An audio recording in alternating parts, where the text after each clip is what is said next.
Welcome sa zipline.com. Tuloy natin yung ating series on how to solve the roots for the roots of a quadratic equation. And sabi natin, in doing this, we want to find the value of x in the equation a x squared plus bx plus c equals 0 is equal to 0 where a is not equal to 0. So, kinukuha natin yung x to find the root of the quadratic equation. No? So, number 4 na tayo. Example 4, we have 5x squared is equal to 12. So, para makuha natin yung x squared, we divide both sides by 5, no? So, maging 12 over 5. And then we have x squared equals 12 over 5.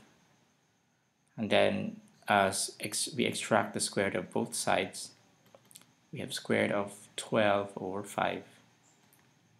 And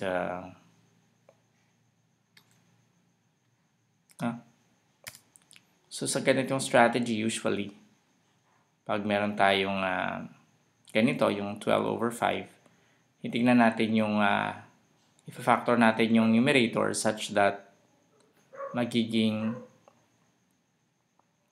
kukuha tayo ng perfect square dito. So, alam natin that 4 as 12 is 4 times 3, di ba? So, this is the same as 4 times 3 over 5. The square root of 4 times 3 over 5. These are just, this is equal, no? Yung dalawang to. These are equal. So, we have x equals. Pag meron kang perfect square, pwede natin siyang ilabas, no? So, magiging, ang square root ng 4 ay magiging 2, no? So, this becomes positive or negative 2. Ngayon, ang maiiwan sa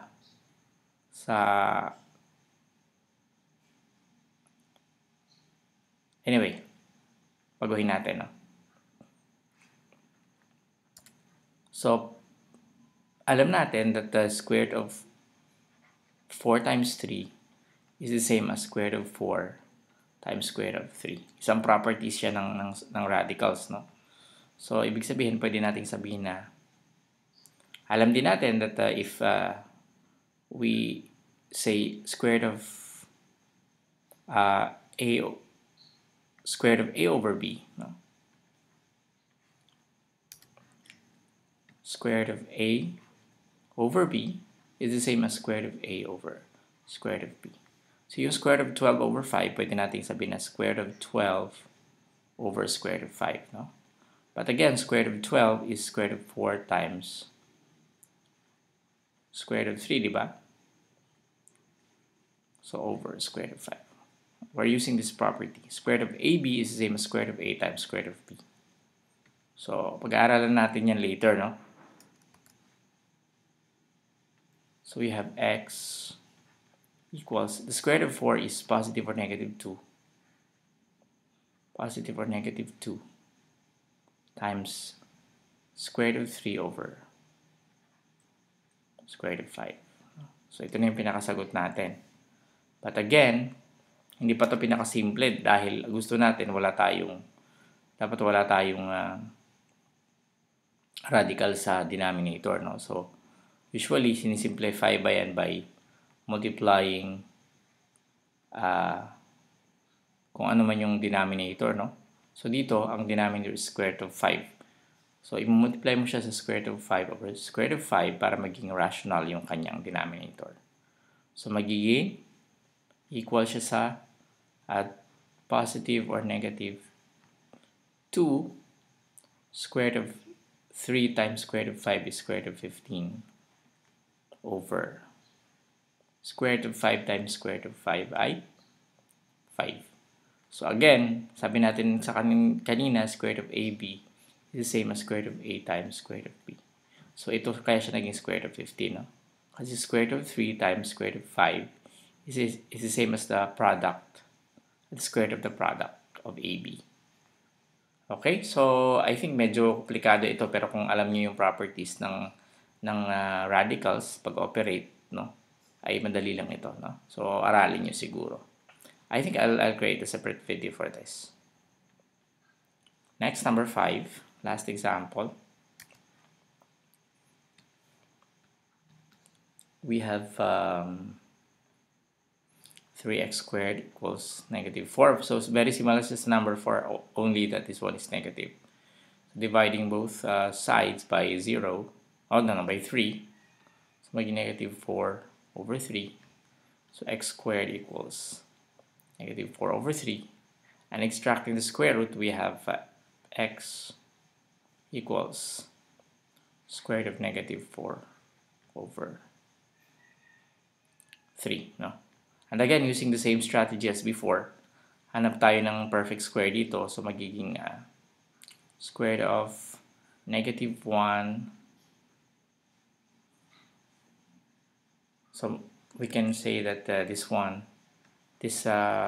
radical can be written as square root of negative 4, no, times square root of 3, no? But square root of negative 4 is the same as square root of negative 1 times 4, no? And over square root of negative, or square root of 3. And alam natin that the square root of negative 1 is I, di ba? Square root of 4 is 2. So pwede nating I, this is positive negative I, and then we have square root of 4 ay 2. So magiging 2i yun nasa labas. Ang matitira sa loob ay 1 na lang, no?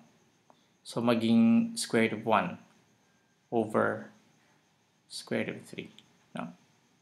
So pag walang natira sa loob, pwede tayong mag times 1 dito, no? And we know that the square root of 1 is also 1. So magiging positive or negative 2i over square root of 3. And again, ayaw natin ng square root of 3 sa baba. So pwede tayong mag-simplify. We have 2i over square root of 3 times square root of 3 over square root of 3. Kung ano yung kanyang denominator, ay yun ang i-multiply natin, no? Ito. And then we have 2i square root of 3 over 3. Positive or negative. So ito yung pinakasagot natin. Okay, so that's our examples on extracting the square root to get the root of a quadratic equation. Kung medyo nabigla kayo ay normal lang yan, and ang pinaka-importante is una, aralin nyo yung mga properties ng radicals, and then try nyo ulit panoorin yung video, no? And of course, alamin nyo that the square root of negative 1 is a complex number I. So dito ang root natin ay complex root. We have a complex root. We have an equal or distinct root, no? So we have positive 2i. Ang root natin, ang x natin ay positive 2i over, or 2i squared of 3 over 3. And another x natin ay negative 2i squared of 3 over 3. Oh, sorry, this is 3. Okay, so yun pinakasagot natin. Usually, sa mga problems naman, pag wala ng root, hindi na natin yan makukuha, no? At sa mga problems na naman sa algebra, usually ang nakuha nating answers ay simple lang, no? Okay, maraming salamat and see you in the next tutorial. Puntahan nyo yung ating website, nandyan yung mga listahan ng ating videos, and of course, pwede nyo tignan yung ating pwede kayo mag-subscribe sa ating channel by clicking the subscribe button below this video.